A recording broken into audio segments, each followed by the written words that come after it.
এখানে গল্প নয়, সত্য ঘটনা শোনানো হয়। বর্ধমানের এক পুরনো গ্রাম ছিল এক বিশাল হাভেলি প্রাসাদ।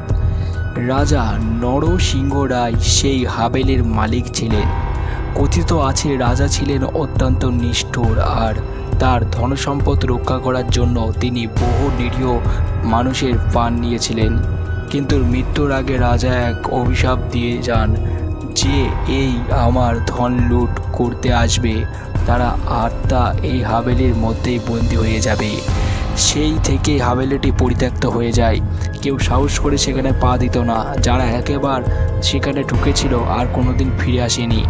বছর খানেক আগে অভি আর তার বন্ধু রাহুল সেই ভুতুড়ে হাভেলির গল্প শুনে অ্যাডভেঞ্চারের নেশায় সেখানে যাওয়ার সিদ্ধান্ত নেয়। তারা দুজনেই আর আধমরা হালাতে ফিরে আসে, কিন্তু অভি কিছু বলতে পারেনি। রাহুল আর ফিরে আসেনি। অভির মুখে হাসি নেই, চোখে কেবল আতঙ্ক। বন্ধুরা অনেক জিজ্ঞাসা করলেও অভি কিছুই বলে না। অবশেষে একদিন গ্রামের পুরোহিত ঠাকুরমশাই এসে অভিকে জিজ্ঞাসা করেন, সেই রাতে ঠিক কী হয়েছিল বলো তো? অভির কাঁপতে থাকা ঠোঁট থেকে ফেরিয়ে আসে ভয়ঙ্কর গল্প। সেই রাতে অভি আর রাহুল যখন হাভেলির ভেতর ঢোকে তখন একটা ঠান্ডা বাতাস তাদের গায়ে লাগে। ভেতরে ঢুকতে দেয়ালের গায়ে ঝুলে থাকা রাজা নরসিংহের ছবি হঠাৎ চোখের সামনে নড়ে ওঠে। তারপরেই তারা শুনতে পায় এক বিকট হাসির শব্দ। হঠাৎ করে রাহুল চিৎকার করে বলে, অভি, কেউ আমাকে টানছে, আমাকে বাঁচাও।